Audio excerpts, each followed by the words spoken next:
Welcome to the New Planner Podcast, where it's all about helping you successfully enter the financial planning profession and accelerate your financial planning career. This podcast will help you understand the profession, become familiar with the various career paths available to you, and avoid the mistakes that limit your success. Join your host, Caleb Brown, to explore the human side of creating a successful planning career through interviews, personal experience, and insights from the trenches. Let's get started. Welcome to the 183rd episode of the New Planner Podcast. This is Caleb Brown, your host. My guest today is Lauren Williams, co-founder and family wealth advisor at Prosper Plan. Lauren stops by the show today to share her journey of entering the financial planning profession and working her way up to opening her own firm. Listen as she shares how her job as a temp led her to a securities firm, which caused her to go all in on a financial planning and wealth management career. Initially pursuing the 7 and 66 licenses, finance degree, then taking time off to have her daughter, then eventually pursuing a master's in financial planning and the CFP. She also shares how she outgrew the CSA role she held and why she wasn't able to become an advisor in the bank channel, her transition to an RIA, initially marketing to an Intel employees, and how the RIA firm she started with started to change, and when she realized she would rather have autonomy and flexibility work with fewer clients, even if it meant a substantial reduction in pay. Check out the Into where she talks about who and why she partnered with to start her own firm, what it is to like to leave a very high-paying job, stability and comfort, for the unknown, and how she plans to work with clients going forward, and a few tips for new planners. If the firm you join is no longer fit and you're seeking to start your own firm, then this episode is for you. Hi, Lauren. Welcome to the New Planner Podcast. Hey, how's it going, Caleb? It's going great. I tell you, it's been a minute since we connected. It was back in the day when I was out at was that an FPA tour, doing a speaking tour in Sacramento? Maybe 2011? No, 2012. Yeah, crazy how time has flown. Well, you have been up to a lot. What's your news? I mean, what's recent? What have you done recently? Well, there's some pretty big news there. I mean, you met me at a point where I was coming out of kind of the brokerage space, and then now I've transitioned over to a larger RIA firm. Did that for about 10 years. Found that I was meeting my capacity in life at 41 years old, and I wasn't finding a lot of satisfaction in it. And so I did some soul searching over a period of years and determined that what I really wanted was something of my own.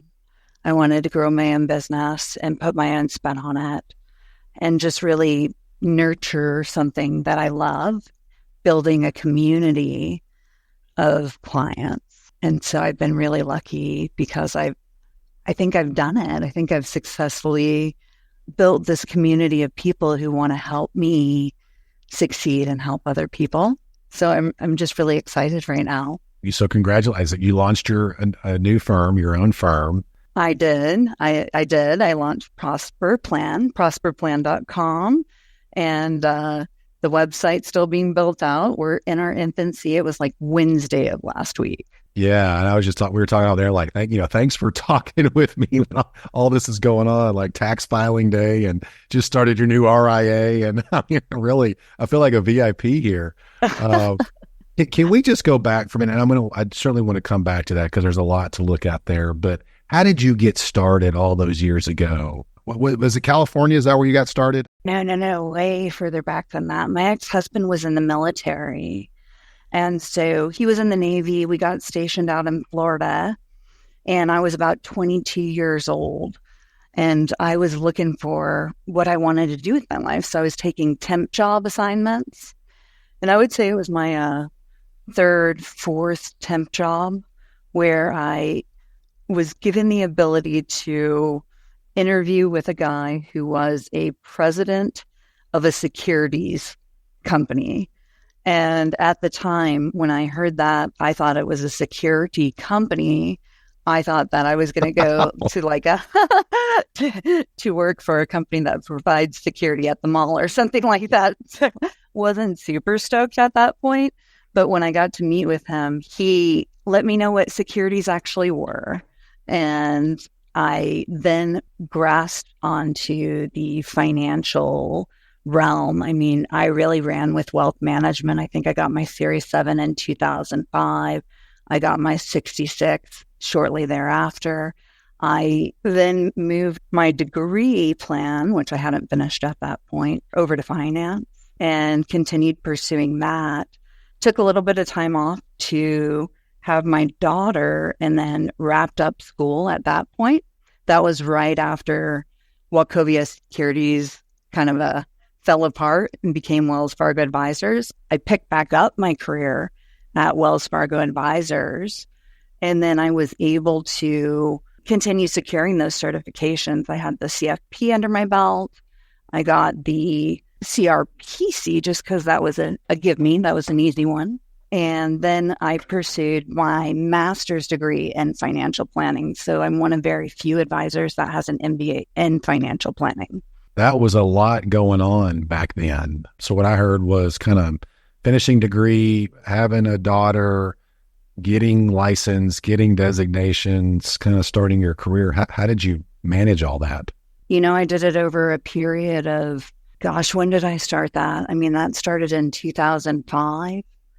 And I would say I wrapped up my final education portion in 2017. And so 12 years of education. Yeah, that's what I'm getting. I mean, why did you go get the MBA? You already had the CFP. Why do that? Well, because at California Lutheran University, they had a program that was CFP and MBA, so that your first 8 classes, you could either do the MBA or the CFP. And then your second 8 classes, for this instance, let's say they were my MBA classes because I was in a hurry to get that CFP done. Got it. Okay, that makes sense. So that's what you used as the educational component. And then the Wachovia and Wells, you were not an advisor then, right? Weren't you in some other role?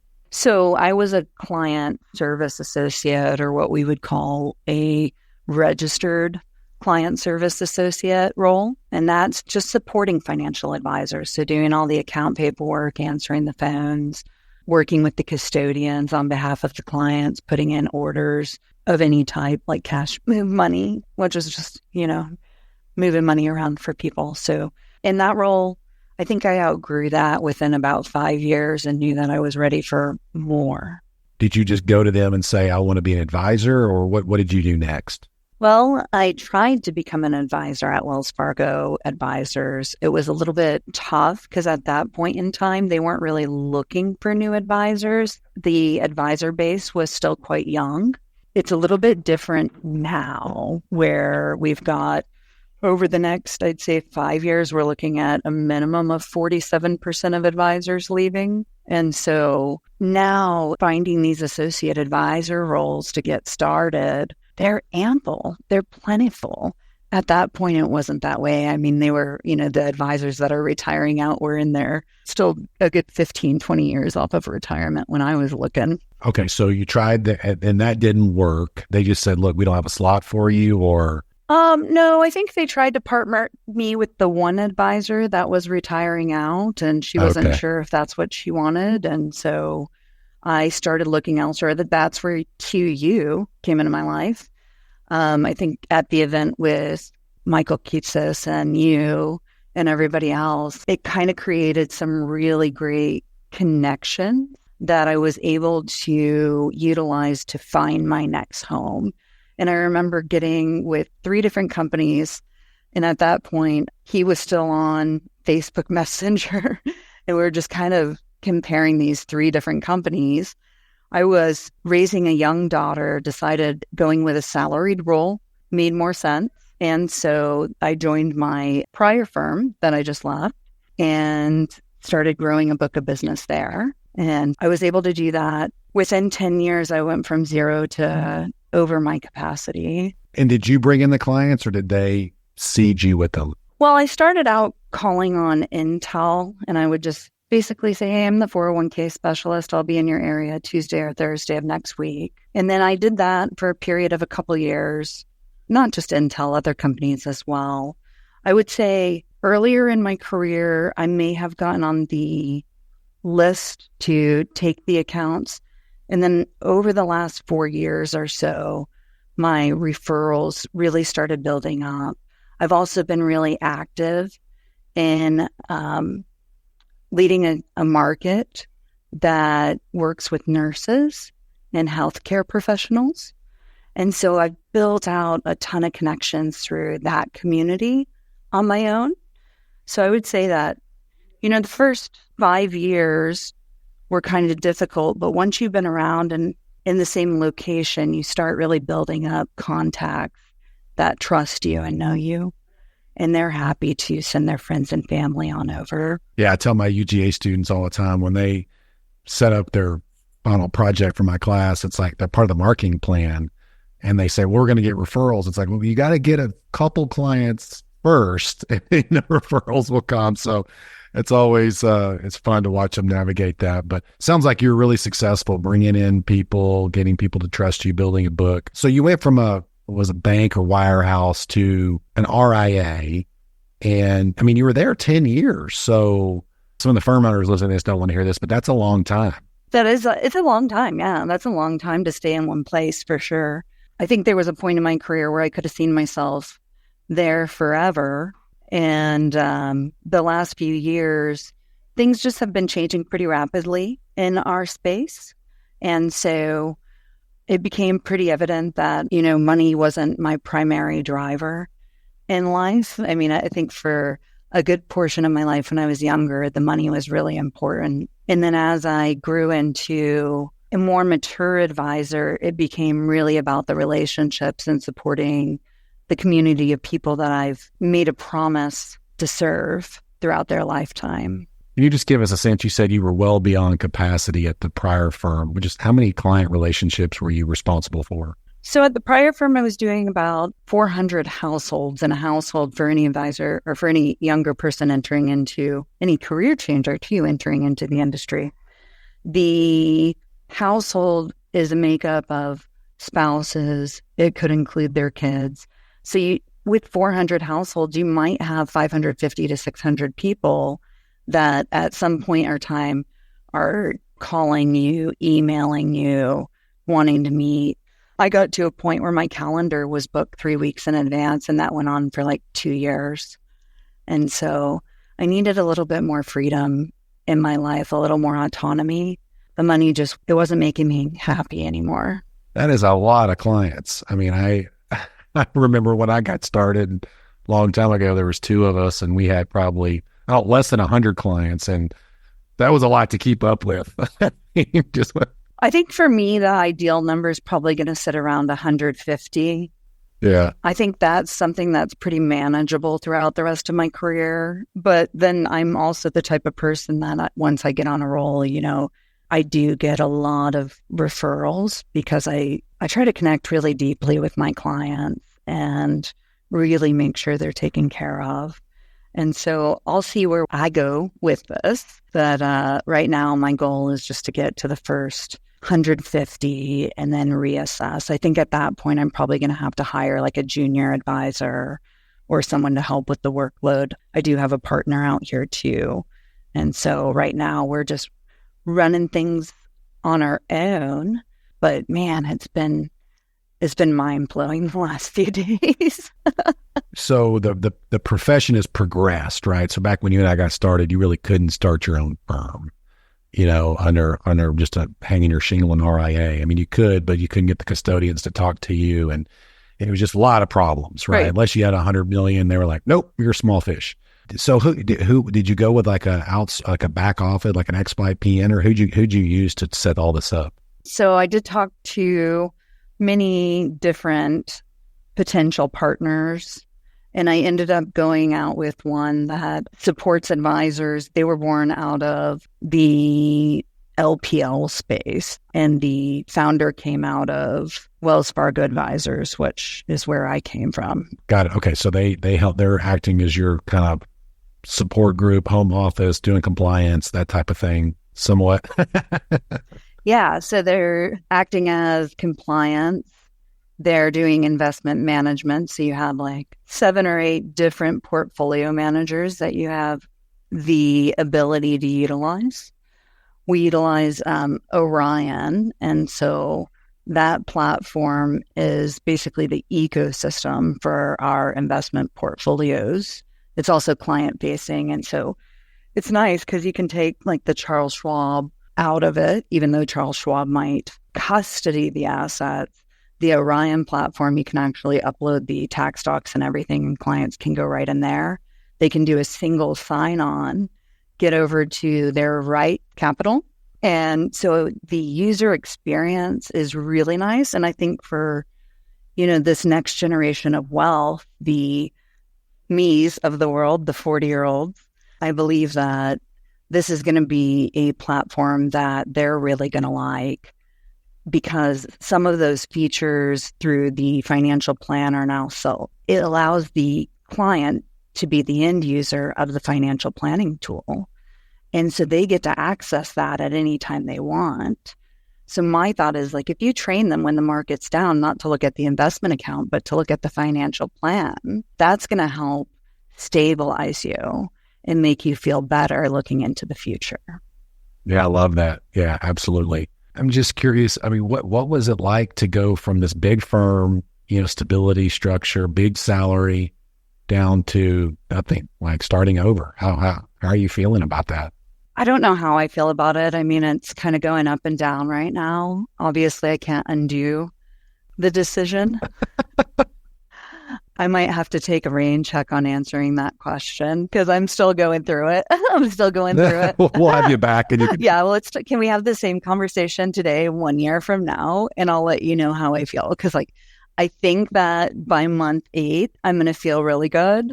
And then I would imagine that by next year, I think I'm not going to be sad about the decision. But right now it's pretty heartbreaking. And I didn't take the decision lightly. I did not. I just felt like, for me, my goal is to build community with my clients. And in the larger spaces, you just don't really have time for that.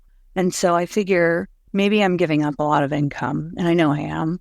I can build something that is meaningful to me right now. And if I want to, in 10 years, I sell it off to one of the larger firms, and I can finish my consolidation phase later. 10 years from today, I'm going to be 51 years old. So there's still multiple decades a lot of time to make these decisions. There's a lot of time, man. I can't imagine, by the time I finish this, let's see, if I started at 22, 32, 42, 52, 62, that's a freaking lot of decades. Yes, it is. That's the beauty of this business, right? I mean, you can keep doing it for a long time. And you can reinvent. You can change who you are. You can be one thing one decade, the next decade, something totally different. There's a lot of movement and opportunity here in this space if you're willing to take the chance to pursue it. Yeah, really interesting. Love that. You said something earlier I want to come back to. You said, I like to build community for my clients, but in the bigger institutions, bigger firms, you don't have time for that. Can you just expand on that? I think I know what you mean, but maybe just expand on it. So I think what I mean by that is, when you're in back-to-back appointments for 3 weeks scheduled out, I believe that it makes it kind of difficult to find that time to connect to the clients. Like at the larger firms, it's like when you're back to back for 3 weeks on the calendar, you're basically in a position where you don't have time to go to lunch with your clients. You're not going for coffee with your clients. You're not given the opportunity to pursue those long-term touchy-feely relationships. And there's things I want to do with my life. Like, I've had a number of clients now that I'm becoming an older advisor. I've had a number of clients that have had spouses pass away. I want to do bereavement groups and help widows openly talk about the financial challenges that they're going through. I want to just be out of the office and be more active in opening communication about finances. Yeah, it seems like it's more about the volume, right? The bigger these firms get, and I'm seeing this across the board too, where it's like, hey, when I signed on with this firm, it's like, we need you to work with 100 people, 100 clients. Now it's like, now we need you to work with 300, as they keep trying to grow. That's burning a lot of people out. You took the thoughts out of my mind. I wasn't going to say it, but it really is. it's really the burnout factor, right? And now my biggest concern is like, as these 47% of advisors retire over the next, 5 years, 7 years, and we've got 22-year-olds, 27-year-olds, 30 years old going from capacity in 0 to 3 years. Like, what do you do when there's no longer time to grow? Like, it just doesn't feed your soul in the same way. And I think for me, that had a lot to do with it. I just couldn't see myself in back-to-back appointments day after day for the next 20 years of my life. And my runway is getting shorter. I didn't really want to live in captivity anymore. I wanted something that I could own. And it doesn't feel good all day, every day right now because I'm going through it. But I know in my heart that this is the next step in my career. And in order for me to reach the next step in my career, I had to take a huge risk and leave behind a lot of comfort and a lot of family and friends that I loved and a lot of clients that I love. But I know it's the right thing because I still need to grow. I need to wake up in the morning and have something to be passionate about and to drive me for the next 10 years. Absolutely. Totally with you. Were you able to take any clients or did you have some sort of agreement with them not to solicit? So there's a non-solicit on file. The agreements are written into covenants on contracts. And I believe these days they're getting a lot more restrictive as California law has kind of loosened up on that stuff. And so, yeah. And people I'm just there to listen to the story. And I know some of our listeners would like, man, that sounds great. Do you suggest when these new planners, these career changers contact you that they just plow right into starting their own firm, or should they go work for somebody else for a while? I think there's value to going to work for someone else. I think if I could do it one more time, I probably would have grown a book to maybe 80 million, 50 million, and then I would have exited because I think that would have given me enough confidence and ability. When I see people go straight into starting a business, that's a little scary to me. Like for me, I've already built a business, right? I've already done it. I have the experience. I have the expertise. There are people that would tell you I'm probably the best financial planner that they've ever met.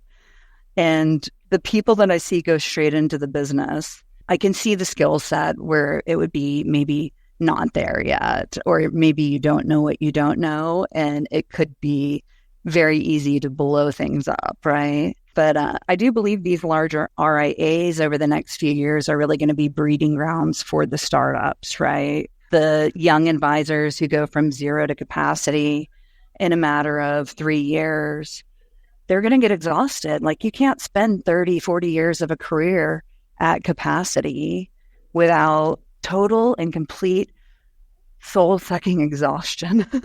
Like that's like, it would be really hard to manage 400 households or 500 households for an extended period of time for a lot of people. I'm sure there's a lot of people that could do it, but for people that are driven and dreaming and chasing goals all the time, like stagnation is not an ideal place to be.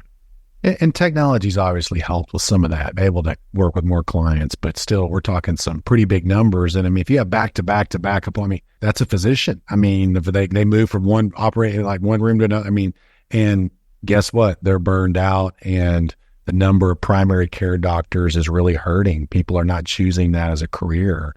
So it's something to be cognizant of because it impacts not just their, it's across all board, right? All different industries. So this has been great, Lauren. I really appreciate you coming on and sharing this. Any final thoughts or comments or anything, words of wisdom you want to leave with the audience? I would just keep chasing your dreams. Honestly, life is short and long. And if you have something that you want to pursue and you're confident you can do it, I would say go for it. Got it. All right. Sounds great. Lauren, thanks so much for coming on the show. You're welcome. Have a good one. Thanks for joining us for this episode of the New Planner Podcast. If you're ready to discover the top career paths for financial planners and see which track is best for you, we created a free guide to help you. Grab your copy of the Financial Planner Career Roadmap at newplannerrecruiting.com/roadmap. There, you'll also find more tools and resources all created to help you build a successful financial planning career. Tune back in next week for another episode, and until then, we're here to help you succeed.